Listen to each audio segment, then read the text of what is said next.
Hola, muy buenas tardes. Un día más con todos ustedes en su programa que es La Tertulia. Este programa, como saben, que es el segundo de esta segunda temporada, valga la redundancia, y como no, vamos rápidamente a darles las gracias y un saludo a nuestros contertulios de hoy. En primer lugar tenemos aquí a mi derecha a Chema. Chema, muy buenas tardes. Buenas tardes, José Carlos. José Antonio, muy buenas tardes. Buenas tardes, José Carlos. Hoy tenemos a Casto con nosotros, como ya les avisé, que iríamos cambiando algún día. Casto, que ya lo conocerán bastante, porque en la primera temporada de Tertulia, unos primeros años estuvo con nosotros, participando, y luego además él, como Jesús, es profesor en el instituto, y también lo conocerán porque anteriormente estuvo como delegado de Economía en esta provincia. Muy buenas tardes, Casto. Buenas tardes. Y como no, Jesús, muy buenas tardes. José Carlos, buenas tardes. Venga, vamos a empezar entonces con este primer bloque, con el tema del Comité Federal del PSOE que se celebró el pasado día 18, en el cual, con solo 2 abstenciones, el calendario y reglamento de las primarias abiertas para elegir candidato a la presidencia del Gobierno y que se celebrará a finales de noviembre. Chacón se quejó de que el reglamento de las primarias del PSOE impide una mayor participación. La exministra aboga por una participación masiva de ciudadanos. Nos jugamos nuestro crédito en una participación masiva y de nuestro crédito depende todo lo demás, aseguró ante el Comité Federal del partido. Chacón lamenta que después de haber tenido 2 años para redactar el reglamento, se haya aprobado en apenas 2 horas. A su juicio, el partido debería apostar por una participación masiva, como ha hecho la izquierda en Francia o en Italia, países en los que se ha recordado que han participado 30 de cada 100 votantes del Partido Socialista. ¿Hay alguna razón para que Francia e Italia y en Italia participen en las primarias abiertas 30 de cada 100 votantes y aquí nos resignemos solo a 7? Eran las palabras que expresó. Ha defendido, por ello, encontrar el camino para que millones de ciudadanos voten en esas primarias porque lo merece el partido y lo necesita el país. También ha advertido que se vive el periodo de máximo alejamiento de los ciudadanos hacia los partidos y todas las instituciones surgidas desde la transición. Podríamos estar hablando un poco de los diferentes agentes fuertes del partido, pero en definitiva yo creo que este comité ha dado el paso para que haya un paso abierto al resto ya no de ciudadanos, sino de gente del partido que anteriormente no se encontraba con participación para que lo haga en este momento. Entonces yo quería vuestro punto de vista. Voy a empezar por vosotros, Jesús, a ver qué os parece a Jesús y a Casto cómo ha ido este comité. Sí, tú lo acabas de comentar, que la desafección de los ciudadanos y ciudadanas hacia los partidos políticos se ha incrementado notabilísimamente en los últimos 4 o 5 años, lo que se explica muy claramente por la gravísima situación social y económica y también ética. La corrupción está haciendo también muchísimo daño en la percepción de que la democracia, de alguna manera, es el mejor sistema posible para gobernarnos. Mucha gente ve que la democracia permite un exceso de corrupción y de falta de moralidad y de ética de los políticos, que de luego resulta sangrante. Y, por tanto, el Partido Socialista Obrero Español, que sabe que a pesar de que el gobierno del Partido Popular está generando un profundo rechazo en amplios sectores de la ciudadanía española, sin embargo, no es capaz de remontar en las encuestas que tenemos, la última hace aproximadamente un par de meses, en donde todavía, pues el PSOE parece ser que se movía en una horquilla 8 o 10 puntos por debajo de la intención de voto del Partido Popular. Y eso, claro, parece que eso cuadra mal en un contexto, repito, tan grave para la situación general de España y de los españoles. Y por tanto, el partido, de hecho, lleva ya muchos meses intentando remontar el vuelo, y una de las posibilidades que se tiene es intentar concienciar e incrementar la participación de los ciudadanos, militantes o simpatizantes, para que formen parte activa en la elección de los candidatos a las próximas elecciones que se celebrarán en el 2015, municipales, autonómicas y probablemente lo más llamativo que ha salido este fin de semana en las noticias para el candidato al Gobierno de España. Tú acabas de decirlo y efectivamente una de las personas que ha levantado su voz con mayor fuerza ha sido Carmen Chacón, que ha vuelto temporalmente de Estados Unidos, porque de alguna manera ella sí que se visualiza como una de las posibles, futuribles y con más posibilidades de ganar esas primarias a una única vuelta y presentarse como candidata en las próximas elecciones en el año 2015. Bien, creo que el partido se juega muchísimo, el partido ha hecho apuesta fuerte, considera que tienen que participar en esa votación de primarias no solamente los militantes, sino también los simpatizantes o personas que cumplan ciertos requisitos. Está siendo un poquito discutido eso que haya que pagar 2 euros o una cantidad similar para poder formar parte de ese cuerpo electoral para el candidato a las elecciones del Gobierno de España, no para las autonómicas o municipales, donde quedará reservado básicamente a lo que es la militancia. A mí me parece muy positivo que se abran las puertas y espero que esta vez no ocurra como cuando las primarias que enfrentaron, de una manera, por decir, utilizar un término de disputa evidentemente electoral, en términos de partido, Borrell y Almunia, hace ya unos años. Aquella experiencia, la primera en la que el Partido Socialista se embarcaba, la verdad es que resultó fallida por motivos muy diversos y dividió el partido de una manera bastante grave, ¿no? Yo espero que esta vez, a pesar de los problemas que se han planteado, el proyecto y el proceso se lleve a cabo y que por lo menos el partido sea capaz de conseguir que no solamente vote en esas primarias la militancia, sino que también las personas que se mueven en el entorno ideológico del Partido Socialista y que suelen votarle en las elecciones generales participen, porque de esa manera el apoyo al candidato será muchísimo más importante y muchísimo más grande. Muy bien. Castro, luego plantearía alguna pregunta de estas expresiones que dio ella, pero un poco así, la idea general, sobre todo vosotros, independientemente de que Chema y José Antonio también de su opinión, pero un poco cuál es el punto de vista dentro del partido. Sí, bueno, yo creo que independientemente de lo que la historia de las primarias en el Partido Socialista nos ha ido deparando, que queda para el anecdotario, lo significativo sí que es el hecho de que es el primer partido político en España que incorpora como un procedimiento de elección de sus candidatos un sistema democrático y que trasciende la fórmula de la designación o del dedo que desgraciadamente todavía se practica en exceso en los grandes partidos. Yo creo que un sistema político electoral como el que tiene definida la Constitución y el sistema electoral español, en el que concede a los partidos políticos la potestad y la única posibilidad de tener la representación de los ciudadanos, de cualquier ciudadano que quiera tener representación política, de constituirse o formar parte primero de un partido político, esa potencia que le da la norma al partido como entidad, como institución, le obliga al partido a irse aproximando cada vez más a la democracia, a modelos democráticos y abiertos. Yo creo que el Partido Socialista ha hecho ese esfuerzo. Primarias ya tiene el Partido Socialista desde hace un buen número de años. Estamos hablando de que el partido va a incorporar elecciones primarias. Hemos de ser pedagógicos en esto e insistir que el Partido Socialista ya viene haciendo primarias para elegir a sus candidatos desde hace un buen número de tiempo y que la novedad que se ha introducido ¿cuál es la diferencia por mandato de lo que había a lo que ahora presentaron las preguntas? La novedad que se ha introducido es que además en el proceso de primarias no solamente votan los militantes, los afiliados, sino que se abre un censo público en el que puede inscribirse cualquier persona que considere que tiene una ideología o un planteamiento de vida o filosófico similar al que preconiza el Partido Socialista. Ese proceso de primarias abiertas, que por primera vez se va a abrir ahora, en noviembre, y que ha sido mandato de los 2 últimos acontecimientos importantes que se han hecho en el partido. Uno fue el Congreso de Sevilla, que es el primero que hace ese mandato, y otro es la conferencia política que se hizo en noviembre, donde más o menos se definen las reglas que ha de tener de juego, que ha de tener ese procedimiento de elecciones primarias abiertas.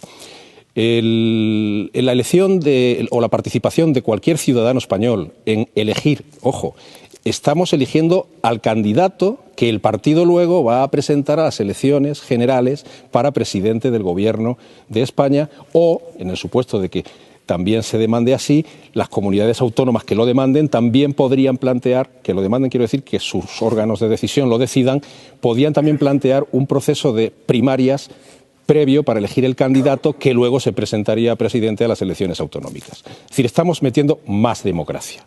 Y es verdad que siempre que un partido político crece en democracia, le pasa lo que a un adolescente cuando pega un tirón, que tiene un periodo febril, ¿verdad?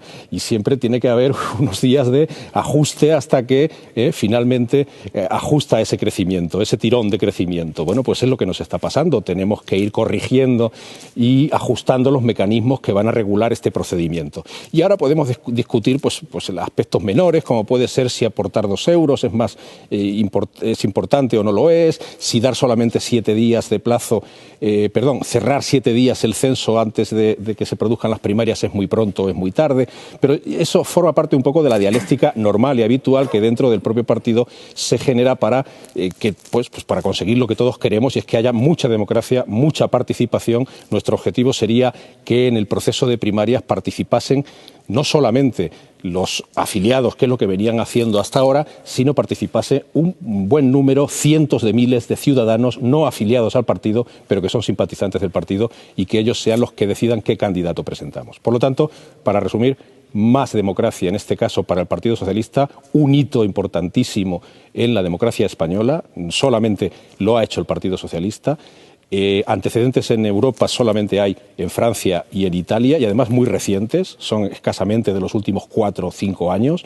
Por lo tanto, estamos en ese sentido a la vanguardia de acometer reformas dentro de los partidos para hacer más democracia interna, que entre otras cosas es una de las críticas que se nos ha hecho históricamente a los partidos. Muy bien. Yo quería preguntaros, aparte del debate sobre este tema, yo en alguna ocasión se me ha oído, he querido oír de que en el Partido Popular también se pensaba hacer primaria o algo similar, ¿no?, para la elección del candidato. ¿Es posible? Me permites una cosa, José Carlos. Es decir, creo que por acotar algunas cuestiones. No es cierto que el Partido Socialista es el primer partido que sí es uno de los partidos políticos que ha introducido primarias. Fue el primero, que salieron como salieron. Unión Progreso y Democracia, que es un partido que también está en el espectro político, también tiene un sistema desde su nacimiento, también tiene un sistema de elección de primarias. Eligieron a Sosa Wagner a las europeas, que creo que ninguno de los otros partidos no lo estamos planteando, ¿no? Es cierto que los países escandinavos llevan el sistema, que es una cuestión de teoría política, que a lo mejor es un poco densa, pero en Escandinavia, en los países escandinavos y dentro de lo que es Europa, que hasta ahora las Islas Británicas también lo son, es decir, los partidos, tanto el Labour como el Partido Conservador y sobre todo los partidos liberales, el Lib Dem, lo que viene es un partido liberal de fondo, no lo que se entiende en España como partidos liberales, pero el Partido Liberal británico o el FPD alemán, e incluso, si me apuras, la propia extrema derecha austriaca, que por desgracia gobierna con partidos conservadores allí, tienen sistemas de primarias y se escogen, ¿no? Por lo tanto, ostras, la rueda lleva inventada a tiempo, ¿no? Más allá de que a mí me parezca positivo que un partido político, dentro de las decisiones que estructuran sus propios órganos, decidan instaurar un sistema o instaurar otro. Ok. A mí me preocupa una cosa, y es cuando hablamos de que las primarias es un sistema democrático y el resto no. Yo creo que tenemos que tener cierto cuidado. Yo creo, y comparto una definición que es una participación más abierta, que efectivamente el Partido Socialista está dando la oportunidad a que opine un número de gente que en otros partidos, como el milito, el Partido Popular, a día de hoy no ocurre. Pero es un sistema también democrático, el del Partido Popular o el de... Izquierda Unida, fíjate, tengo dudas de que se hayan planteado también en algún momento las primarias, ¿no? Son sistemas diferentes. Sistemas distintos, ¿por qué? Porque el cuerpo de electores, quien escoge a los candidatos, es diferente. No hay dedo. Otra cosa ya es que le queremos decir, hombre, es que Rajoy es el que manda y no se le va a revelar nadie. Pero es la Junta Directiva Nacional, después de un comité ejecutivo, quien escoge, son un grupo de señores y señoras que vienen designados en los sitios, ¿no? Porque además hay un pequeño contrasentido. Si democrático es el sistema de elección del candidato a las elecciones nacionales, o a partir de la estructura federal del Partido Socialista, las comunidades autónomas que no escojan el sistema de primaria significa que no son democráticas. No, hombre, no. Yo digo dentro del PSOE, yo creo que también, ¿no? Sino que el cuerpo de elección, que no sé si será el Consejo Regional, es decir, me pierdo un poco con los órganos, también lo son, ¿no? Y lo digo, quiero decir, sin ningún ánimo de... No, de verdad, sin ánimo de generar polémica, sino por una cuestión porque... y luego habrá otros temas donde abundaré sobre esto. A mí me da mucho miedo, y me está dando cada día más miedo, cuando tendemos a popularizar o dar por hecho que las decisiones, el otro día lo decía, que están en manos de la masa. Insisto, el pueblo no es tonto, ni muchísimo menos, suele ser bastante sabio, pero... dar por hecho que las decisiones que toman 100.000 personas son mucho más acertadas que las decisiones que toman 100 personas. Bueno, quiero decir, son más participativas, son diferentes, son otro tipo de sistemas, pero no tienen por qué ser absolutamente positivas. Es decir, bueno, son mucho más participativas. Bueno, hay mayor posibilidad de que haya una participación, pero también son democráticas, ¿no? Otra cosa es, insisto, el nivel de participación o de la posible toma de decisiones en ese sentido. Y personalmente yo soy partidario de que en los partidos políticos exista. Evidentemente hay otro tipo de condicionantes, y vuelvo a los partidos británicos, ¿no? Donde esto se viene haciendo durante cierto tiempo, ¿no? Insisto, el laborista tradicionalmente, ¿no? Tiene otro tipo de condicionantes, ¿no? Porque también luego se erigen figuras mesiánicas en las cuales pues llevan a partidos a situaciones cuestiones. Y perdonadme. No quiero que, sí. Porque no doy un margen para, sí. Independiente de que dé una opinión sobre este tema general, nos estamos olvidando un poco quizás de los matices de ese comité, más que realmente de que el sistema es mejor o peor o tal, que está muy bien. No, por eso no quiero cortarte si es mejor o peor para que lo digas, pero a mí me gustaría luego porque ahí se han visto cosas como, por ejemplo, en que Carmen Chacón decía en un momento dado que había que elegir a una persona más competente y más capaz. Eso, para mí, si estoy allí, digo, bueno, yo soy un incompetente. Hay detalles de ese comité que quizás se pasan por lo alto cuando son el fondo de la cuestión, más que el sistema... Si me permite solamente 15 segundos para matizar una cuestión que se ha comentado, y es que bueno, el sistema de primarias efectivamente no es patrimonio del Partido Socialista Español, lo he dicho, es decir, las primarias se vienen haciendo y se hacen en muchos sitios desde hace muchos años. Sí que es diferente y es un valor añadido introducir el término primarias abiertas. ¿Verdad? Que era ahí estaba el matiz. Y una cosa más, es decir, yo entiendo que cuanto más democracia mejor, y cuanto más democracia significa más participación. Es decir, yo huyo de la cooptación, es decir, elegir o sustituir a los órganos porque el que se va deja la vacante que van a ocupar los otros 8, 10, 12, 100 que le rodean y entre ellos se van moviendo los puestos. Yo creo que ese modelo no es un modelo democrático, o al menos es un modelo muy poco democrático. Por lo tanto, cualquier avance en el otro sentido yo creo que...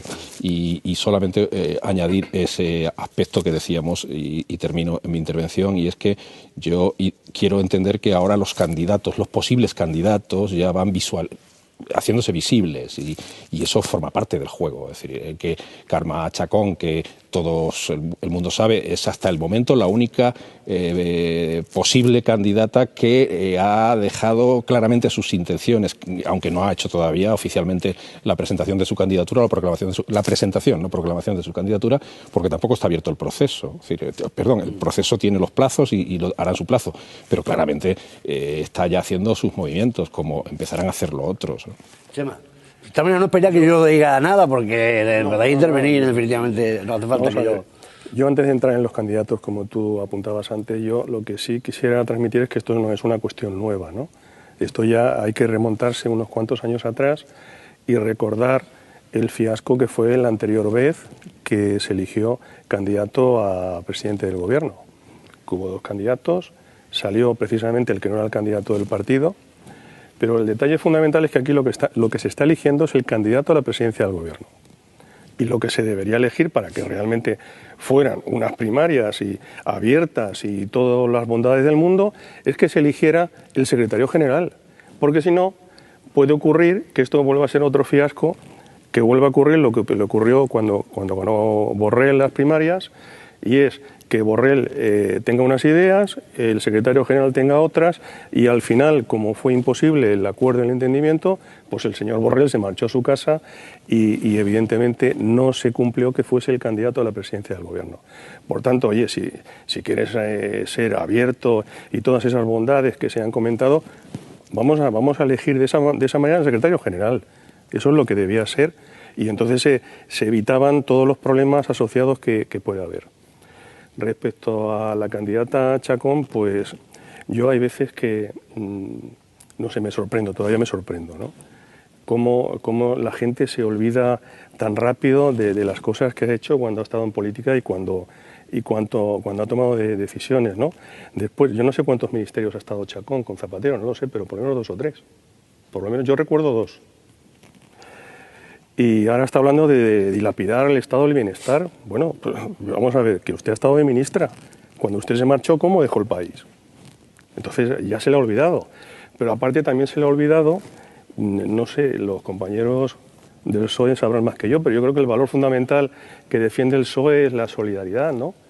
Y esta ministra, siendo ministra de la Vivienda, fue la que puso en marcha el Madrid 6 juzgados para hacer los desahucios más rápidos. O sea, es que las declaraciones que hacemos, ha hecho una declaración diciendo que a partir de los ciudadanos no nos van a juzgar por lo que digamos, sino por lo que hagamos.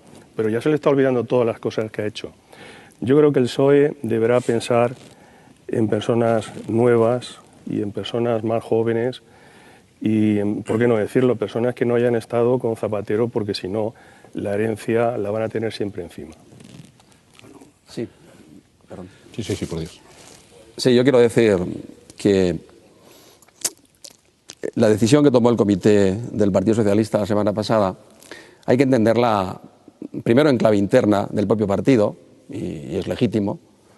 El Partido Socialista Obrero Español sufrió hace 3 años, 2 y algo, la mayor derrota electoral en términos porcentuales, reparto de escaños y número de votos que ha sufrido en la historia de la democracia.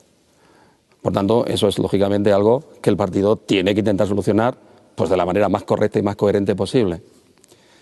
Y en segundo lugar, también hay que tener en cuenta que el último Congreso Federal del partido, el de Sevilla, pues terminó con un ajustadísimo resultado, prácticamente un empate técnico, entre la candidatura que encabezaba Rubalcaba y la candidatura que encabezaba Carmen Chacón. Y evidentemente eso genera dentro del propio partido, y es legítimo también, y es humano, y es que es así, no hay que obviarlo ni que negarlo, que esa, de alguna manera, división, aunque luego siempre se diga que la candidatura perdedora se pone a disposición de la candidatura del ganador, pues todos sabemos que en cualquier organización humana eso básicamente no es así, no solamente en el Partido Socialista, en el Partido Popular y en todas las organizaciones, pero incluso, yo que sé, en una asociación de vecinos. ¿Para qué vamos a elevarnos más? Entonces, esa clave interna está ahí. Y de alguna manera podemos decir que fueron los que no ganaron el Congreso de Sevilla, los que de alguna manera han insistido en los últimos meses, seguramente con razones bastante objetivas, de que tenía que haber primarias para que de alguna manera, y hay que decirlo, Pérez Rubalcaba no fuera el candidato in pectore a las elecciones del año 2015. Por muchos motivos. Se me han apuntado algunos y no quiero entrar, porque podríamos debatir y discutir, porque aquí no podemos echarnos en cara nadie o casi nadie. Nadie está libre. Pero porque España lo que necesita es perspectivas de futuro y salir de la crisis e ir hacia adelante, porque como miremos hacia atrás, todos, y de hecho ayer hubo un debate en el Parlamento donde se utilizaron muchas citas bíblicas, pues efectivamente lo mejor es que miremos hacia el futuro, pero el Partido Socialista Obrero Español, y creo que con toda legitimidad, de alguna manera, intenta solucionar sus problemas o problemillas a nivel interno, evidentemente con la perspectiva de alcanzar el gobierno de la nación y coadyuvar a sacarnos de esta tremenda crisis en la que estamos. 1 minuto y pico, Castro, tenemos para ver, o lo que decía Chema, si quiere rebatirlo, o lo que le comentaba yo, preguntando si estas palabras que digo, que tenemos de más personas, más competentes y más capaz, algo de lo que... Sí, vamos a ver, yo creo que por colocar un poco primero la situación en la perspectiva, yo creo que el proceso que se abre a partir del Congreso de Sevilla efectivamente es un proceso de cambio y de conducir el partido a una nueva situación, porque la debacle electoral, como bien ha dicho Jesús, pues era un aviso, una alarma de que había que hacer cosas y había que hacer cosas muy importantes. En el Congreso de Sevilla ya el que sale proclamado como secretario general del partido promete y asegura en su proyecto que lo que va a hacer es un cambio de ideas, un cambio de mensajes, un cambio de discurso dentro del partido y también va a iniciar un proceso de un cambio de personas. Y en el Congreso de Sevilla ya hay un mandato también de que en las próximas convocatorias electorales se iba a ampliar el proceso de primarias con un modelo o un esquema de primarias abiertas. Precisamente la conferencia política que se hace en noviembre se hace con ese propósito, con el propósito de definir primero un nuevo modelo de ideas y con el propósito, en la conferencia política en la que yo estuve, se habló muchísimo de primarias y allí se definió ese modelo. Agoto el minuto y medio. No, es que ya estamos... Ya lo he agotado. Pero no te preocupes, porque si es que tenemos que ir a la publicidad y es necesario totalmente. Entonces, si queremos luego podemos continuar antes de empezar el siguiente bloque para matizar ciertas cosas. Nos vamos un momento a publicidad y volvemos enseguida con ustedes.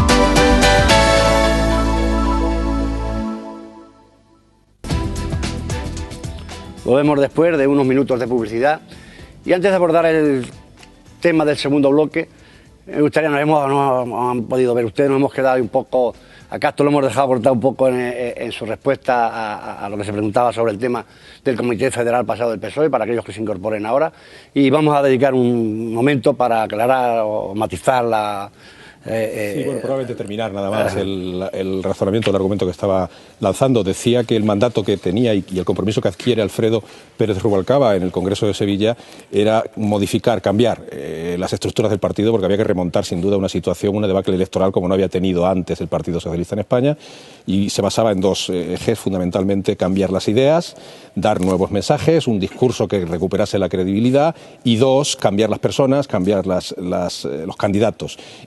Los dos procesos los ha abierto. La conferencia política de noviembre concretó y definió precisamente esos mensajes, el modelo además de cambio de candidatos, las primarias y las primarias abiertas, y yo creo que ha hecho ya su trabajo. Creo que ya ha hecho su trabajo. Por eso quería terminar mi razonamiento pues enlazando un poco con la intervención que había hecho antes Jesús, diciendo que desde mi punto de vista creo que Alfredo Pérez Rubalcaba es un gran político, sería un gran presidente, pero probablemente no sería el mejor candidato. Yo creo que eso él lo sabe. Muy bien.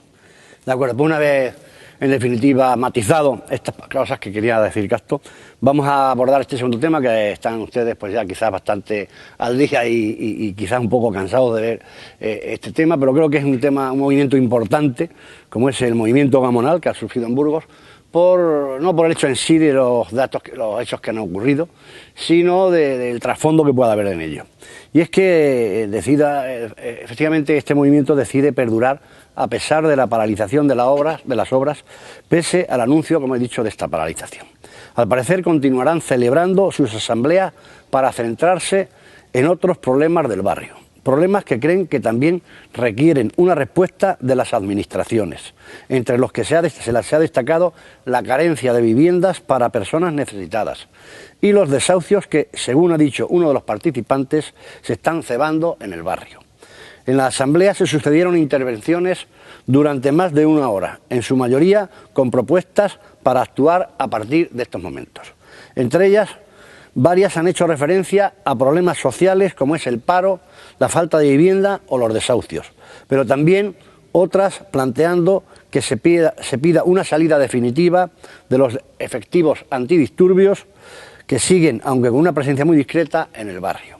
Tampoco ha faltado las propuestas culturales y las llamadas al ayuntamiento para que se sume a la petición vecinal para que queden en libertad sin cargos los 46 detenidos en los últimos días. Pero después de ver la violencia con que se han llevado a cabo parte de estas manifestaciones, ¿creéis que es una forma legítima de pedir la anulación de acuerdos que fueron aprobados por mayoría en su día?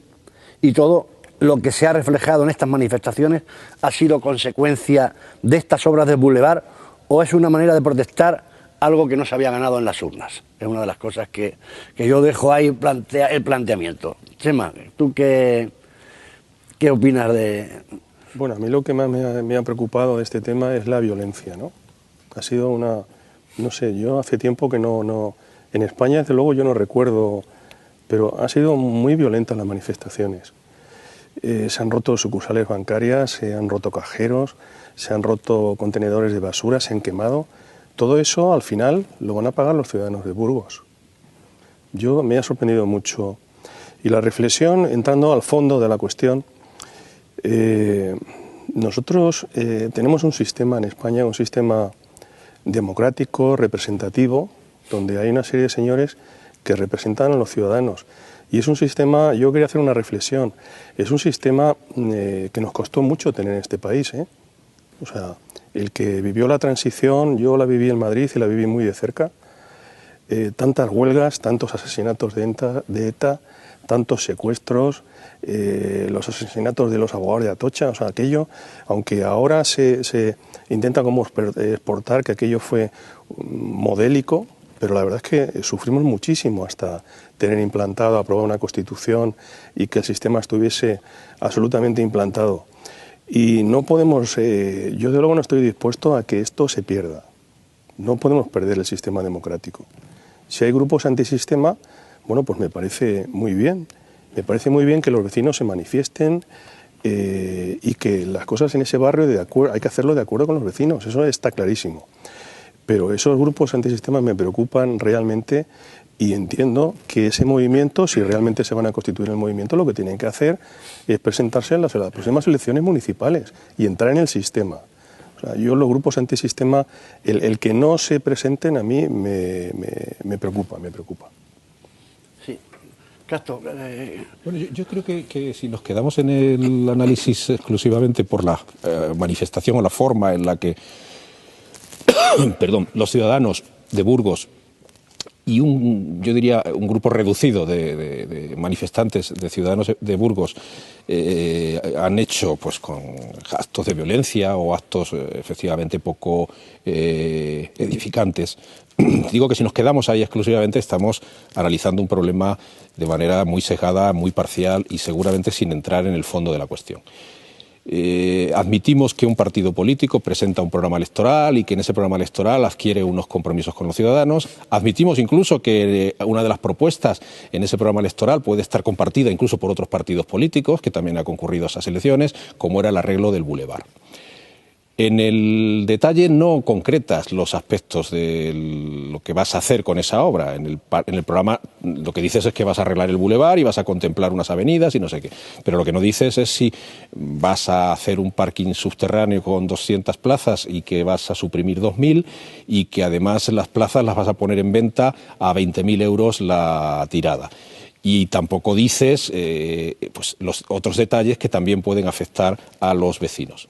Y además, cuando haces el programa, también la situación política, económica es una, y cuando concedes la obra y te pones a ejecutarla, la situación económica es otra.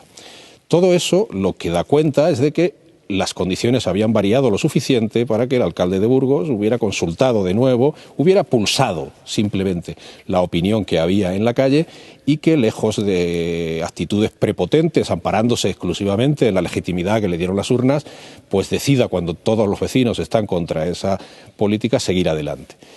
Además, digo que no solamente eso, que ya justifica por sí mismo que los vecinos se hayan indignado. Yo no apruebo para nada absolutamente ningún acto de violencia, quede dicho eso de antemano.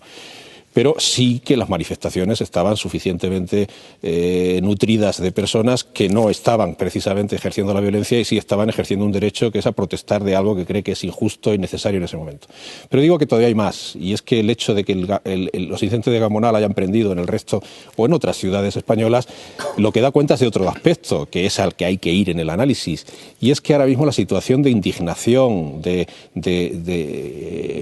impotencia de la ciudadanía ante lo que está sucediendo con la economía real, independientemente de las cifras y las macrocifras que nos pueda dar el gobierno del señor Rajoy, la gente está harta, está hasta las narices y basta cualquier pequeña chispa para que prenda una mecha que puede ser realmente seria. Yo creo que eso es suficientemente indicador, como una alarma, para que los políticos, en este caso, que ejercen el gobierno, no solamente el gobierno de la nación, que es del Partido Popular, sino incluso gobiernos municipales, que podían ser de otro signo político, tomen nota de que no se puede gobernar en este momento con prepotencia, amparándose exclusivamente en la legitimidad que te dieron las urnas, cuando la situación del día a día es de emergencia. Sí, pero una cosa que a mí me preocupa, como demócrata, es que en un momento dado, que es lo que yo creo que tenía que estar más centrado. Yo creía que ibais a centrar en el debate en eso más que el hecho que haya pasado allí. Es que por esa regla de tres ahora yo, como alcalde de un pueblo o de una ciudad o como voy a tener miedo a aprobar, o la corporación a aprobar algo, porque un movimiento se me pone enfrente y se lía no va a poder gobernar nadie, porque lo que acuerdo en una corporación no va a valer, porque hay gente a la que no le gusta, se mueve y puede ir en contra de algo. A mí eso es lo que me preocupa, no el tema de Burgos. Nadie debe tener miedo a consensuar cualquier decisión polémica con sus ciudadanos. Para eso están los movimientos vecinales, para eso para eso existen los consejos de participación, etcétera. A mí, perdonadme, yo quería entrar precisamente en el fondo. Yo hay veces que soy a lo mejor excesivamente abstracto o me gusta ir a la teoría más que a las cuestiones concretas de un parking con 800 plazas, 600 gratuitas y 200 en venta y demás, o sea, una serie de cuestiones. Pero, ostras, yo insisto, por no utilizar otra expresión, yo vivo en pánico. Y vivo en pánico en los últimos tiempos en este país y además por cosas que yo he oído esta noche, ¿no? El sistema democrático ampara la corrupción. Coño, con perdón. El sistema democrático permite remover de sus puestos a quien es corrupto. Cuando Franco campeaba por las Españas de Dios, trincaban igual y a ver quién le decía al jefe del movimiento del pueblo que se estaba llevando el trigo. Se lo podías decir y tenéis más edad que yo, pero ya sabéis por dónde andamos. ¿Alguien le puede explicar en un movimiento en la República Popular y Democrática todavía, China, qué es lo que pasa? Hombre, pues se ajusticia la corrupción solamente cuando interesa. Si perdemos de vista, desde mi opinión, que el sistema democrático es imperfecto, pero desde mi opinión, insisto, es el único que nos puede permitir, con el voto, que habrá que mejorarlo, que habrá que dar mayor participación, remover a aquellos que se creen poderosos, estamos en un riesgo, desde mi opinión, muy importante. Comparto una cosa, toda evolución viene seguida de una revolución. Hay teorías políticas que amparan el ejercicio de la violencia y justifican que hay momentos de crisis donde tiene que haber estallidos de violencia para que el resto de la sociedad reflexione. Vale, se puede compartir. Pero cuando la gente pasa hambre y cuando la gente tiene problemas y cuando la gente desciende la pirámide de Maslow, efectivamente tiende a salir a la calle, tiende a tener una reacción más violenta que cuando no ocurre. El problema viene cuando el Estado, cuando el sistema no reacciona, pero que además desde ciertas capas de la sociedad lo justificamos desde, y perdonadme la expresión, una posición pequeña burguesa, en mi caso, no quiero hablar de nadie, diciendo, hombre, esto está bien, es una forma de cambiar y podemos salir a las barricadas y demás. Porque es que esto, el movimiento, y voy a ser bastante poco políticamente correcto, pero la noche de los cristales rojos eran pequeños burgueses comerciantes a los que se les invitó a salir para cambiar una sociedad corrupta, una sociedad decadente que era la República de Weimar, para poder cambiar cosas. Eran rotos, que no te traiciones el subconsciente. Perdón. ¿He dicho los cristales? Rojos. ¿Rojos? Perdón. Te ha traicionado. No, perdón, ni muchísimo menos, y además,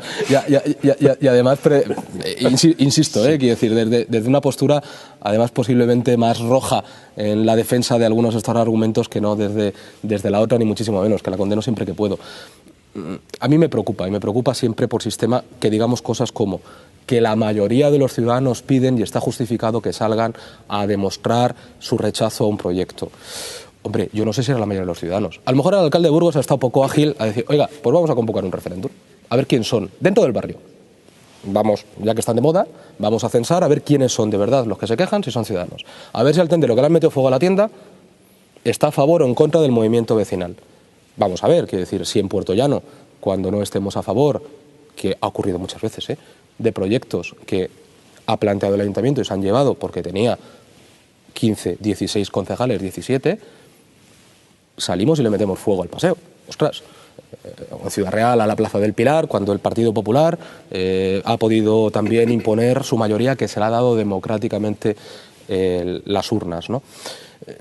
Yo personalmente, insisto, creo que para mí es peligroso, y entenderme cuando me refiero a lo peligroso, me preocupa cuando tratamos de justificar esa participación o decir, bueno, no pasa nada, la gente está en una situación muy complicada, o que hay que consultar y la participación en los movimientos vecinales es importante. Hombre, yo creo que el que hemos tenido la ocasión de poder participar con los movimientos vecinales sabemos la representatividad que algunos de ellos tienen. Pero si le otorgamos representatividad a las asociaciones vecinales, que algunas cuentan con 15 miembros, las podemos contar en algunos sitios, y no hablo a lo mejor concretamente de Puerto Llano, sino de algún otro barrio de la provincia, otorgarle la posibilidad de que decida sobre el resto de los ciudadanos que hay que consultarles. Estoy absolutamente de acuerdo. Hay que estructurar un sistema. Bajo ese criterio, hay que estructurar un sistema. No valdría ningún modelo de representación. Todo este despotismo sería un despotismo ilustrado lo que tenemos que aplicar en este caso. O de élites. No, de élites ni muchísimo menos. A lo que me refiero, y algo que decía José Carlos, están las elecciones. Pero sí vamos a un despotismo ilustrado cuando le otorgamos una representatividad que no tienen a organizaciones que no son elegidas democráticamente en las urnas, simplemente por una afiliación, y a ver quién recoge el mayor número de afiliados que quiere poder participar o no. Y créeme que tengo vínculos con el movimiento vecinal y al que le tengo cariño, pero yo creo que nadie se va a asustar o se va a sorprender de lo que digo. Sí, yo creo que todos los que estamos aquí estamos de acuerdo en que la democracia es un sistema representativo y por tanto es el que todos queremos. Pero también creo que tenemos que ser conscientes de que la democracia no es únicamente votar en épocas electorales y elegir y dar de alguna manera un mandato cerrado y absoluto a los que en un momento determinado elegimos como nuestros legítimos representantes en materia de gobierno. Eso nadie lo discute, creo que ninguno de los que estamos aquí ni se nos puede considerar ni antisistema, ni radicales, ni que de alguna manera optamos a otro tipo de democracia que no sea la representativa, la parlamentaria y la occidental. Pero igualmente hay que decir que la democracia no únicamente no se concreta en eso, sino que la democracia tiene también que conciliar los derechos legítimos de los elegidos por el voto, el sufragio ciudadano, de una manera universal, con los movimientos sociales, con asuntos que de alguna manera se concretan en un hecho muy específico y que requieren que en un momento determinado se consulte, se consensúe, como se ha dicho aquí ya, y se analice las consecuencias que puede tener que ese proyecto, independientemente de que una mayoría lo avale, pueda llevarse a buen fin o no. Yo voy a ser breve en este asunto, creo que ya todos vosotros habéis expresado ideas muy concretas y que, bueno, pueden ser debatidas, discutibles, pero muy claras. Yo quiero decir que esta vez, una vez más, se ha demostrado la tremenda importancia que tienen los medios de comunicación a la hora de amplificar hechos que se producen en un lugar determinado y que no parece en un principio que vayan a alcanzar la magnitud que ha alcanzado los acontecimientos de Burgos ante la opinión pública española. Yo la primera vez que me enteré de esto fue en un informativo de Televisión Española de la 1, cuando evidentemente salieron escenas, Chema ha dicho, de violencia. Bien, de alguna manera romper mobiliario urbano o romper unas cristales pues no deja de ser un hecho de violencia, pero afortunadamente aquí en España de momento no ha pasado nada, como ha pasado por ejemplo en Grecia o en otros países donde realmente Alemania, los enfrentamientos entre la policía y los manifestantes realmente han alcanzado una virulencia mucho mayor que aquí. Evidentemente, efectivamente, lo del Boulevard, y lo ha dicho Castro, pues de alguna manera iba en el programa electoral de los dos partidos que concurrieron a las elecciones como partidos mayoritarios en Burgos. Probablemente, como muchas veces nos pasa a todos, no nos leemos el programa electoral de los partidos y votamos siglas. Seguramente, si hubiera sido así, probablemente ya se hubiera gestado algún tipo de respuesta, de rechazo a ese proyecto de convertir en Boulevard una calle en donde legítimamente los vecinos que podían aparcar gratuitamente en su calle se iban a ver cómo esos no iban a poder hacerlo. Y en definitiva, creo que el tema, me parece a mí, que de alguna manera se ha magnificado en exceso. El alcalde de Burgos, en absoluto, ha estado nada inteligente y nada afortunado. Debería de haber dimitido. Hoy hemos conocido la dimisión y no tiene ninguna relación, pero bueno, en términos futbolísticos, de un presidente al que se le ha descubierto que ha mentido y que de alguna manera no ha cumplido lo que había dicho, y creo que el alcalde de Burgos luego ha llevado pésimamente mal la gestión de la crisis, se le ha ido de las manos, y desde luego el tener que reconducir, y donde dije una cosa a las horas decir lo contrario, ha sido porque las instrucciones le han venido de arriba, en evitación de que lo que estaba ocurriendo en Burgos se propagara. Se ha dicho también aquí que la situación tan compleja y tan grave por la que pasan millones de españoles hace que cualquier hecho mínimo pueda servir pues de detonante para que la conflictividad social se vaya de las manos. Y lógicamente quien más sufre en este momento en eso es el gobierno que tiene yo no sé si es España. que y en esto no voy a daros la contra, pero yo no sé si vi otra cosa, era porque como tengo que preparar los temas, me trago todo lo que va saliendo y yo vi mucha violencia, cuidado. Yo tengo que decir que a mí me llamó una atención y yo dije, esto es una pareja que estaba comiendo en un bar y cuando le tiran a 2 o 3 sillas grandes contra... Si ese cristal se rompe, es que le cae encima toda la... Gamberros, pero se encuentra... Bueno, pero aquello fue... Yo, es que a mí, si yo vivo en esa zona, yo, vamos, a mi hijo no los dejo ni salir, ni a mi mujer. Gente que aprovecha esas circunstancias para meter follón. Y entonces, y eso para mí es un punto de reflexión. Y otro punto de reflexión que no debemos olvidar es que a partir de este momento, como ya se ve que haciendo presión de esta manera, alguien puede echarse para atrás, yo entiendo que ahora cada alcalde de cada ayuntamiento, cuando vaya a hacer algo, tendrá que consultar con el resto, aunque lo haya planteado en su... El alcalde de Burgos lo ha gestionado rematadamente mal. No, pero bueno, yo hablo del alcalde, pienso yo, es que yo me acuerdo del 15M. Probablemente el mejor aprendizaje que se pueda sacar de esto es el que dice Jesús. El que dice Jesús, es decir, el alcalde del Gamonal ha hecho, en este caso, una lección extraordinaria para el resto de los alcaldes. Es decir, no se puede gobernar con prepotencia. Yo quería matizar unas cositas. Sí, además quiero incidir en lo que estaba diciendo José Carlos. Vamos a ver, Jesús, tienes que ver otras cadenas, aparte de la 1. Tienes que ver otras. Teóricamente la gubernamental. Yo he visto... tendrás que ver otras también. Sí. Yo he visto escenas, como decía José Carlos, de muchísima violencia. Me ha preocupado. Y si no recuerdo mal, ha habido 40 heridos... Habría que primero asegurarse de que las imágenes corresponden al Gamonal, porque estamos acostumbrados también a que algunas cadenas nos pongan imágenes... No era Ucrania, era el Gamonal. Creo recordar que han sido 40 heridos y 21 detenidos. O sea, quiero decirte que allí ha habido de todo.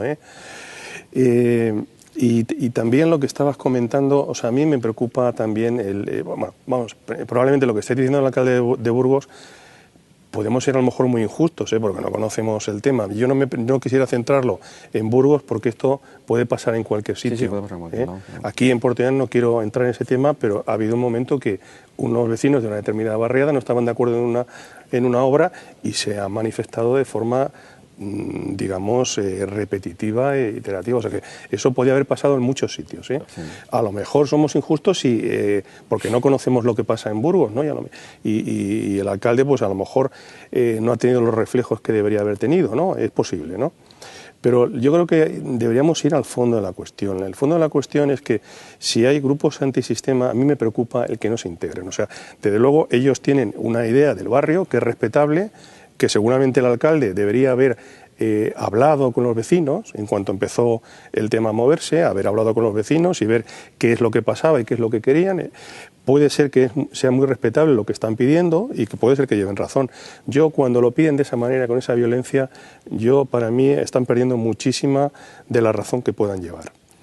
Y lo que deberíamos pensar es si esos grupos antisistema, que es legítimo todo lo que están haciendo, o sea, ellos tienen una idea, vale, perfecto, que quieren que se luche contra los desahucios. El ayuntamiento no tiene competencias, pero yo lo entiendo, que se puedan preocupar de que no hay vivienda social, que seguramente el ayuntamiento tiene, pero que quieren más. Todas esas cosas son muy razonables y pueden pedirlas, pero por los cauces democráticos. Que eso es lo que a mí me preocupa. Que haya plataformas, que siga habiendo plataformas después de las elecciones de 2015 y que ellos no se presentan a elecciones y se autoarroguen el que tiene la representación de todos los ciudadanos de un barrio. A mí eso es lo que me preocupa, que es exactamente lo que estaba diciendo José Carlos. Yo, José Carlos, también un poco por puntualizar lo que decías. Es decir, a mí no me preocupa que se haya un ejercicio de lobby, me parece sano. Es decir, cuando hablamos de la participación o la democracia participativa o los movimientos sociales, a mí me parece sano. Pero el ejercicio del lobby, diríamos, cuando se ejerce presión sobre el que ostenta el poder para que modifique las decisiones que toma, bueno, se puede hacer y se viene haciendo tradicionalmente por diversos sistemas. Se viene haciendo tradicionalmente más por los poderes económicos y además no a la luz de las cámaras. No, por Dios, el lobismo funciona así. El lobismo funciona, los grupos de presión, los grupos económicos pagan... No seamos ingenuos. Quiero decir, hay diferentes tipos de lobismo y podemos coger cuando quieras un manual, insisto, de teoría política o sociología, que seguro que has leído... Precisamente por eso. Que seguro que has leído en más de una ocasión, donde... El ciudadano que sale a la calle a manifestarse está ejerciendo... No es lo mismo, está ejerciendo un ejercicio... Pero perdóname, que insisto, cuando sales a la calle, es decir, llámale lobby, llámale ejercicio de presión, llámale manifestación pública de intención de que el que gobierna cambie una decisión que ha tomado. Eso en el fondo, le pones en inglés, y el lobby lo puedes poner de la forma que quieras. Está regulado en la Unión Europea o en otros países. Grupo de presión, por decirlo en castellano, perfectamente orquestado y organizado por intereses económicos. Le cambio porque estamos perdiendo en un debate los términos y al final no podré llegar donde íbamos. Disculpa. Un minuto, no te preocupes. Es decir, al final, insisto, yo no tengo ningún miedo ni ningún problema porque la democracia participe en los movimientos sociales. Al revés, insisto. Lo que a mí me preocupa es que justifiquemos aquello que es el nihilismo, o sea, el hecho de decir, no vale nada, hay que destruirlo todo para volver a construir. Es decir, es muy... perdóname, pero cuando hablamos de que además es la primera vez de nuevo que sale, no, mira, en Asturias le han metido fuego a muchas cosas durante mucho tiempo y se han conseguido lo que se ha conseguido. En Cádiz le meten fuego al puente que une la bahía constantemente en astilleros cuando había algún problema. ¿Y sabes lo que dicen los gaditanos? Queman unos neumáticos. Sí, ¿no? y al puente, 500.000 euros de reparación de la calzada hace no mucho, ¿vale? Que evidentemente lo pagamos todos, ¿vale? Pero, y evidentemente, ¿sabes lo que dicen los gaditanos? Coño, ya estamos otra vez con la historia. Y los propios trabajadores de astilleros. La justificación de la violencia, por pequeña que sea, a mí, personalmente, insisto, me da mucho temor. No, esa frase, con eso es que ya estamos, no podemos ya... entonces nos salimos del tiempo. Estamos justificando la violencia. Pero vamos a ver, si le queréis luego seguimos. Es que exclusivamente simplemente rechazar. Está bien que ese debate, pero... Rechazar una cosa, rechazar ese mantra de que detrás de los movimientos sociales de protesta lo que hay es antisistema, violencia, etcétera. Ahí había mucha gente que eran ciudadanos normales, con sus hijos, sus padres, sus familias. Yo lo he visto también en varias televisiones. Es que tenemos que ceñirnos un poco. Y probablemente nos cuestión política. al alcalde. Pero nos vamos un minuto a publicidad y volvemos enseguida con ustedes.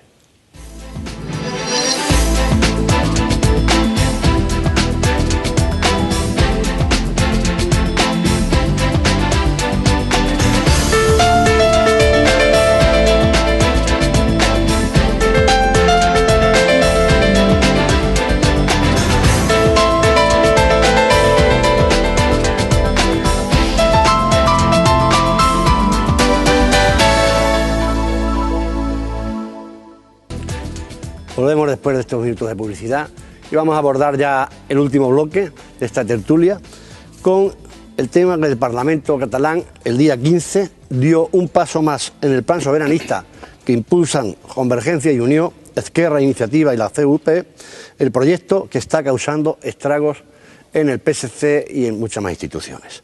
La votación finalizó con un resultado de 87 diputados sobre un total de 135 para la proposición de ley de pedir al Congreso de los Diputados la delegación de la competencia para celebrar un referéndum de independencia. El Partido Popular, Ciudadanos y PSC rechazaron la iniciativa, aunque los socialistas sufrieron una traumática jornada al alinearse 3 de sus diputados con la mayoría soberanista. Pero no será hasta marzo o comienzos de abril cuando el Congreso debata la propuesta catalana. Y aunque el bloque soberanista sabe que esta propuesta conduce a ninguna parte, porque es evidente que será rechazada, las 4 fuerzas partidarias de la consulta defendieron la actuación porque entienden que es un paso legal necesario para constatar la voluntad de los catalanes de votar en un referéndum de independencia y que se evidencie la negativa del Gobierno a autorizarlo. Por lo que ante todas estas manifestaciones, el presidente del Gobierno dijo en días pasados que el diálogo resulta imposible, con la sucesión de decisiones unilaterales que se están adoptando en Cataluña. Y volvió a remarcar que la soberanía radica y la tiene el conjunto del pueblo español. Y solo el conjunto del pueblo español puede disponer de ella. Yo sé que es un tema que está totalmente debatido y que bastante los temas que solemos sacar en la tertulia en definitiva no dejan de ser debatidos en otras cadenas, con anterioridad o con posterioridad, pero yo sé que en definitiva lo que se trata es de que nuestros contertulios, que son personas que todos conocen, o al menos son de nuestra ciudad, de nuestro entorno, pues su opinión yo creo que es tan válida como la que pueda haber por parte de profesionales del periodismo o de la comunicación. Y aclarado esto, porque al final alguien siempre me pregunta, bueno, pues son temas que estamos tocando en todos los sitios, yo creo que es importante que también desde el ciudadano de a pie, que en definitiva somos nosotros, pues se sepa también, se tenga opinión sobre estos temas. Y sin este preámbulo que he hecho un poco aparte para aclarar por qué al final se pueden preguntar, ¿por qué repetís temas y tal? ¿Qué os parece el tema? Que yo creo que es un tema del tema de catalán. Muy bonito, José Carlos. Vamos a ver, lo primero que tengo que decirte es que el presidente Rajoy no ha roto el diálogo con Cataluña ni con la Generalitat. Aquí el quien está rompiendo el diálogo se llama Arturo Mas. Es él el que está rompiendo todo el diálogo. Y yo creo que hay que hacer un leve recordatorio histórico de lo que ha pasado hasta aquí para situarnos, ¿no? Para situarnos el por qué está pasando todo esto. Lo primero es que los únicos responsables de lo que pasa en Cataluña en este momento son los catalanes. Eso es lo primero. En el año 75, cuando murió Franco, realmente yo creo que nadie en Cataluña podía esperar que tuviesen a día de hoy un autogobierno como el que tienen, ¿no? Porque tienen prácticamente en su mano casi todo lo que pueden decidir. Con posterioridad, ellos votaron al tripartito, el tripartito con el señor Carod Rovira por la Esquerra y el señor Montilla y Iniciativa por Cataluña, que fueron los que gobernaron, los que han llevado a Cataluña a una situación de casi quiebra, lo eligieron ellos. Posteriormente, y nada más empezar esta legislatura a nivel nacional, pues se presentó el señor Mas en Madrid y dijo que o se cambiaba el modelo de financiación autonómico o que él se marchaba. Modelo de financiación que además lo habían pedido desde Cataluña, y modelo de financiación que favorecía exclusivamente a Cataluña y Andalucía, eran los que se habían favorecido con ese modelo. Y entonces un modelo que ellos han pedido ahora resulta que no me gusta y ahora o me lo cambias o me voy. Pues realmente es que diálogo es muy difícil cuando se están haciendo todos los días políticas de hechos consumados, ¿no? Evidentemente el referéndum que ellos quieren no es constitucional, porque la Constitución dice expresamente, y es así en todas las constituciones del mundo, es que la soberanía nacional está en cada uno de los ciudadanos españoles, no en los catalanes, en cada uno de los ciudadanos españoles. Por tanto, de hacer un referéndum, tenía que ser un referéndum en toda España. Tiene que ser así, en toda España. Pero eso, ¿a qué nos llevaría? A agrandar las diferencias, aumentar la distancia, porque claro, es previsible que en Cataluña pudiera salir sí o no, no lo sabemos, pero en el resto de España va a salir un no rotundo. Por tanto, hacer ese referéndum, pues yo considero que no tiene sentido. Y luego, por supuesto, el referéndum, dice la Constitución, que es el instrumento que tenemos todos, el que nos hemos dado todo de convivencia, que los referéndums en España los convoca el rey, a petición del presidente del gobierno y una vez autorizado por el Congreso de los Diputados. Por tanto, es el mecanismo y no cabe otro.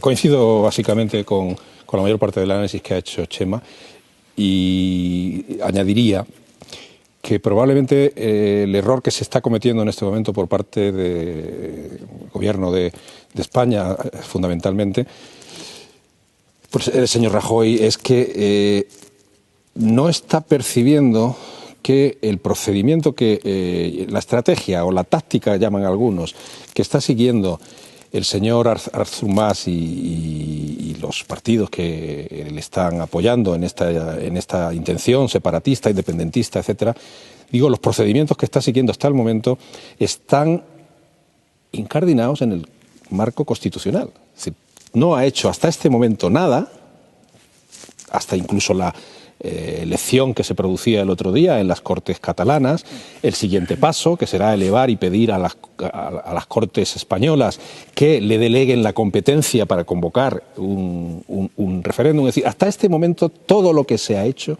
se está haciendo conforme a la legalidad vigente. Y en todo este tiempo el señor Rajoy no está haciendo gestos de diálogo suficientes como para evitar que en esa carrera que están siguiendo los catalanes y en la que en ese movimiento cada vez arrastran más adhesiones del propio pueblo catalán, la última o un indicador podía ser el que tú señalabas de la disidencia de 3 diputados socialistas en las Cortes catalanas ante la iniciativa que presentaron, cada vez va arrastrando más adhesiones porque en ese proceso se puede llegar a un momento en que la marcha atrás o simplemente el darle con la Constitución en las narices, que será lo que probablemente al final pasará, no sea darle con ella, sino que se encuentren con ella. Digo, si en ese proceso no ha habido ningún diálogo previo, el resultado final puede ser mucho más desalentador y mucho más imprevisible, incontrolable también. Yo quiero creer que se empezarán a hacer gestos de aproximación, de diálogo. El Partido Socialista hacía un ofrecimiento explícito estos días de atrás de encabezar, de hacer entre ambos una estrategia común de diálogo y de encuentro con las pretensiones independentistas de Artur Mas, con alternativas que pudieran ser viables y enmarcables en la legalidad, en la Constitución española. Yo confío en que se recoja ese ofrecimiento por parte del Partido Popular y que los dos partidos mayoritarios, que en este asunto creo que tienen clara y común la postura, sí que hagan gestos de respeto en el sentido de escuchar, no ya a Artur Mas, que probablemente está sobreactuando porque ya ve un puesto o le ve un lugar en la historia, sino con el pueblo catalán, con el pueblo catalán. O con Convergencia, o sea, con Esquerra, ¿tú crees que ellos les puedes hablar de algo que no sea independencia? Yo es que he vivido 6 años allí. Yo creo que se debe hablar con los representantes del pueblo catalán en este momento. Y que el pueblo catalán está respaldando de una manera mayoritaria a través de sus representantes las iniciativas y los movimientos que está haciendo el señor Artur Mas y sus socios políticos. Por lo tanto, ante eso tiene que haber una respuesta. No puede haber una negativa exclusivamente. Una respuesta que además el Partido Socialista está planteando alternativas. El Partido Socialista, precisamente en la conferencia política, aprobó un documento en este sentido en el que plantea a Cataluña y le plantearía a todo el Estado una redefinición del modelo de Estado, y la redefinición del modelo de Estado sería dar un paso hacia el Estado federal. Sería interesante yo de otra manera me siento perdón un segundo, Chema, como español no catalán, lógicamente, yo no soy catalán, pues me siento como persona que estoy presionando al pueblo catalán, que lo tengo encarcelado, que no le... O sea, yo es que después de oír continuamente todo esto, llega un momento en que yo me siento que estoy presionando a los catalanes. Es algo que saca esa sensación. Mira, quiero decir, por una cuestión, a mí me alegra que ahora sí defiendas la democracia representativa y que sean los representantes elegidos democráticamente quien tengan la posibilidad de interlocución con otros órganos, ¿no? En lo que no vayamos a consultar al pueblo. Ahora y antes. Bueno, quiero decir, pero bueno, hay que decir por la consulta al pueblo catalán, Apelo a lo mismo que antes, al consenso, al diálogo, a lo mismo que antes. Pero estamos cambiando. Son los actores, porque daba la sensación que antes cuando el actor de la interlocución era otro, la cosa era... Pero es que también son actores, al hecho que decir es que si consultamos, efectivamente. Es decir, yo voy a ir a lo que creo que ha pasado y luego voy a dar mi opinión, que es un poco más agresora. Yo creo que lo que va a pasar es, o lo que está pasando es, que el gobierno de la nación, que el Estado, como gusta llamar, el gobierno estatal, está negociando con un señor que está absolutamente acorralado, con un tío que se está jugando las habichuelas, con perdón, que sabe que su futuro político está muerto y que su carrera política ha desaparecido y que va a tener complicada ganarse la vida, porque ya ha quebrado varias empresas antes de estar... Perdona, Castro. Si el premio que quieres pasar a la historia. Perdóname, y déjame que termine, que voy a intentar ser todo lo breve que sé, que ya sabéis que suele ser bastante mentira en este sentido, y en esto es lo que viento bastante. Es decir, insisto, un señor que, como tú dices, el rey Arturo se ha metido él solo en una dinámica de ser aquel referéndum que ya le salió regular, porque aquellas elecciones plebiscitarias ya le dijo Esquerra, escucha, está alimentando a su enemigo que lo tiene en casa. Está secuestrado por un partido político que es Esquerra Republicana. Yo no voy a decir que es antisistema, ni muchísimo menos. Es un partido que tiene una hoja de ruta y que la va a cumplir. Y yo lo que creo que va a pasar es que esto intentarán agotarse y forzar al diálogo, no diálogo, a la presión entre el Estado central, como también gustan llamar, y la nación catalana. Llegará noviembre, no habrá posibilidad de celebrarse un referéndum y se convocarán unas elecciones plebiscitarias. Las ganará Esquerra. Y en el mejor de los casos, las ganará Esquerra, es decir, en el mejor de los casos las ganará Convergencia y Unión, evidentemente sin mayoría absoluta, y con la posibilidad de pactar con el Partido Socialista Catalán, que ese es mi deseo. Y en ese momento CiU dirá, bueno, vamos a volver a negociar. Si gana Esquerra, ahí sí que tenemos un problema, porque es alguien, quiero decir, como país, que tiene una hoja de ruta absolutamente definida. ¿El cómo lo veo yo? Pues mire, Quebec, Escocia, sistemáticamente reclamando un referéndum, hasta que los gobiernos estatales, que eso sí son, Escocia no, pero Canadá sí es un estado federal. Ya lo han tenido 2 veces. Sí, claro. Y iremos al siguiente hasta que a lo mejor toque, ¿vale? ¿Qué dijo el gobierno? Oiga, que se celebre, pero ya marco yo las reglas. que esta es la cuestión. A mí me parece bien, ¿eh? Hagamos un referéndum en Cataluña, pero las reglas las consensuamos entre todos. No podemos dejar en manos un censo de lo que pase. Porque yo estoy convencido que la gran mayoría de los ciudadanos catalanes son bastante más inteligentes, como he dicho antes, no creo que el pueblo sea tonto, que la masa sea tonta, que algunos de sus dirigentes. Porque además luego hay otro contrasentido. Cuando CiU pierda las elecciones y tenga su estado en el cual tendrá que pagar la deuda que tiene, no podrá soportar las pensiones, tenga gente en paro, y el Val de Arán vuelva a decir, oiga, es que ahora me toca a mí, el Estado catalán diga, hombre, no, escolti tú, ¿dónde vas? Que sois parte de Cataluña. No, oiga, aquí para todos. Entonces, el contrasentido, y pido disculpas por la chanza, pero el contrasentido de unos señores que única y exclusivamente se encuentran en una situación política complicada, hombre, esto, la responsabilidad y la altura política se demuestra ahí. Hay aquellos que dicen que Pujol era un verdadero gobernante, yo también tengo ciertas dudas, pero por lo menos creo que algo más listo era que en lo que se ha metido este chico. Jesús, un pequeño inciso, perdón. solamente un pequeño inciso, Jesús, de lo que estaba diciendo Castro. O sea, intentos de acercamiento ya ha habido. Ha habido una persona en el gobierno que ha tenido esa función durante un tiempo, que ha sido la vicepresidenta. Ya ha habido intentos de acercamiento y no ha sido posible hasta la fecha porque están en su película. Y respecto al proyecto del PSOE, de hacer un Estado federal, en fin, de conseguir que ellos se sientan cómodos dentro de España, pues ellos ya han dicho que no. Ellos ya han dicho que no. O sea, y aparte de eso, una reflexión. ¿Sería el momento adecuado cambiar la Constitución y la estructura del Estado porque haya un señor o haya una zona del territorio que está haciendo chantaje? O sea, en un momento bajo chantaje es el momento de hacer cambios en la Constitución. Yo creo que no. No, el planteamiento, el planteamiento de la modificación de la Constitución y el modelo federal no ha surgido ahora, es decir, el Partido Socialista ya lo viene planteando. Os recuerdo además, y os acordaréis además, que Pascual Maragall, que fue uno de los primeros que se enfrentó ya con una situación de...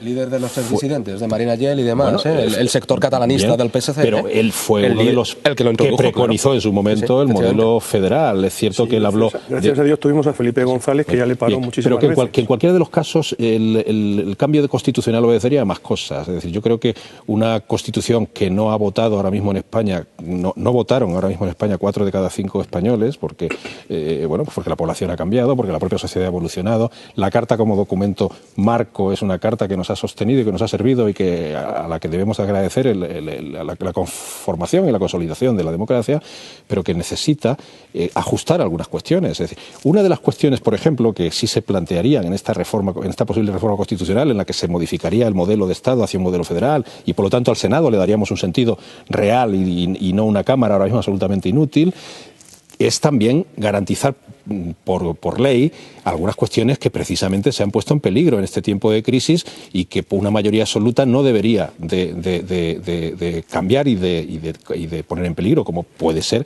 precisamente la universalidad y la gratuidad de la sanidad, como puede ser la universalidad y la gratuidad de la educación y como puede ser las pensiones. Es decir, seguramente la Constitución debería de proteger algunas cuestiones que precisamente hubieran evitado esa dilapidación que se está sufriendo del estado del bienestar. ¿Quién ha puesto eso en peligro? Pero eso es otra cosa, quiero decir. Pero eso lo ha puesto en peligro el Partido Socialista, perdóname. Ya no es que lo ponga en peligro, en absoluto. Perdón,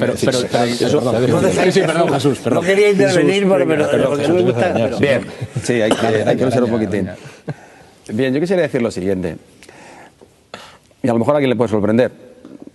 Cataluña representa un hecho diferencial en España, y lo representa desde hace ya muchos siglos, no desde ahora.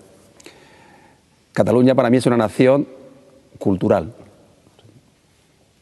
y creo que sé lo que digo, no política. Perfectamente, cultural. Que parece que eso se puede matizar y perfectamente es encajable. Cataluña tiene una historia, de alguna manera, hasta la Edad Media, hasta los Reyes Católicos, bastante diferenciada de lo que es la cultura castellana, el origen de lo que es España.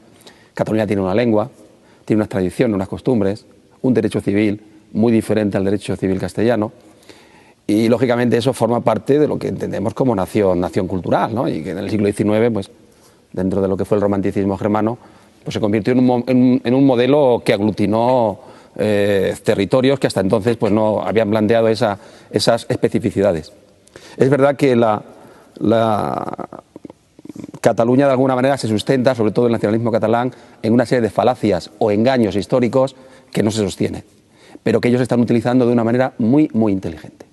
El problema de Cataluña no es un problema de ahora. El problema de Cataluña lo ha sido desde ya varios siglos, como digo, sobre todo desde el siglo XIX, y siempre rebrota con tremenda fuerza cuando España está en crisis.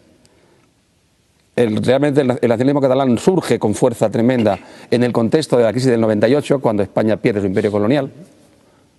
El racionalismo se retroalimenta cuando la monarquía de Alfonso XIII entra en crisis, después del año 17, y la dictadura de Primo de Rivera.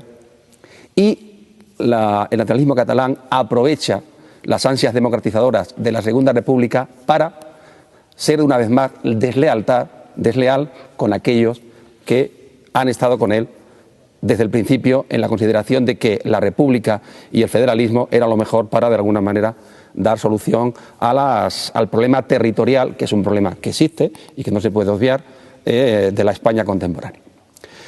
También lo que tenemos que plantear, ¿por qué ahora? De alguna manera lo apunto, la fortísima crisis socioeconómica que atraviesa España, de alguna manera ha retroalimentado al nacionalismo catalán en la consideración de que ellos venden la idea de que Cataluña por sí misma, sin lo que ellos denominan el expolio a que le somete España, el déficit fiscal, puede perfectamente salir adelante y salir de la crisis, y no si está sujeta a lo que es la estructura del Estado español. Que eso es una falacia, eso es mentira.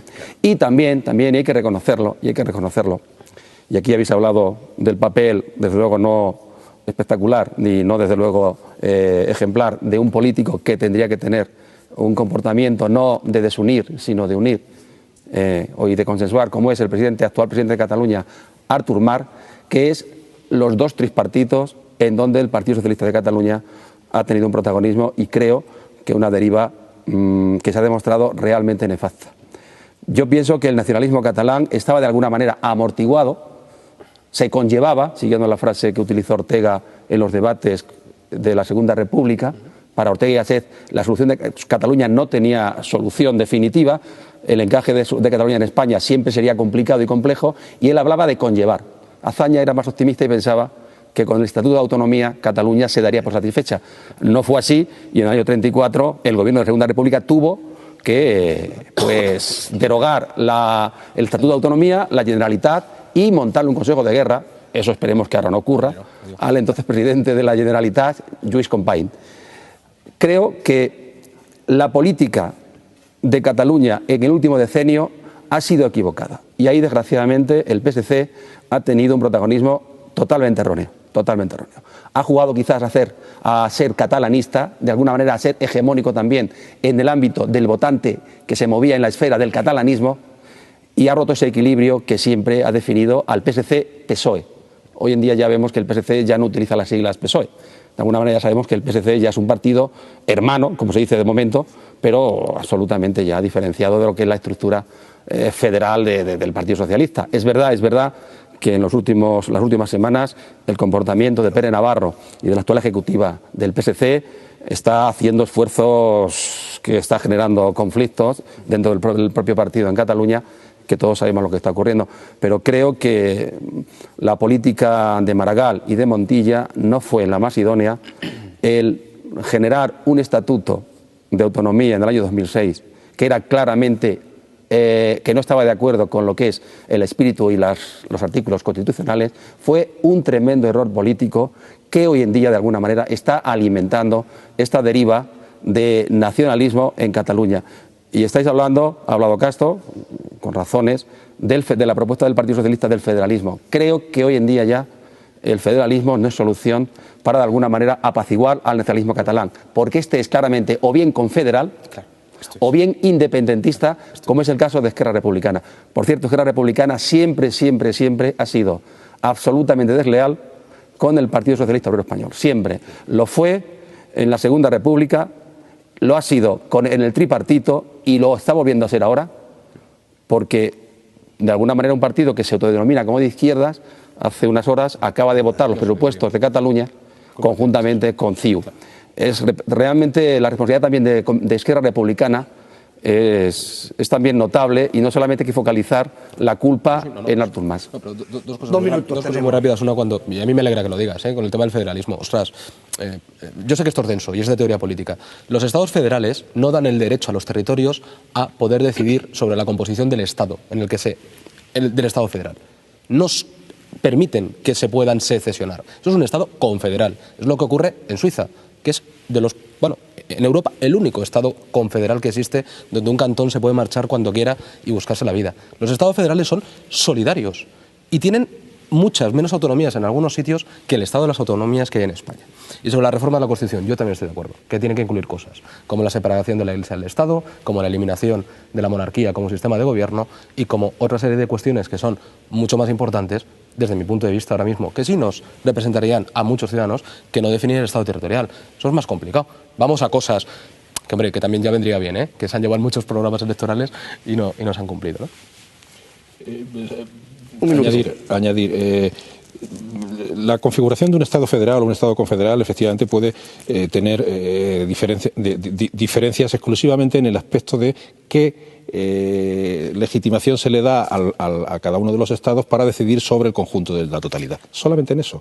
Y en eso es justamente donde está la diferencia de lo que la propuesta del Partido Socialista aproxima más al modelo de Estado en el que Cataluña siga formando parte, como ha venido formando parte a lo largo de la historia, muy erudito y de una manera muy pedagógica, como no podía ser de otra manera, ese repaso que nos ha hecho Jesús. Pero Cataluña y el planteamiento que tiene el socialismo en España es que siga formando parte de ese Estado, pero con una configuración diferente al modelo autonómico que se quedó efectivamente allí, en la Segunda República se quedó corto. Y digo una cosa más, es decir, las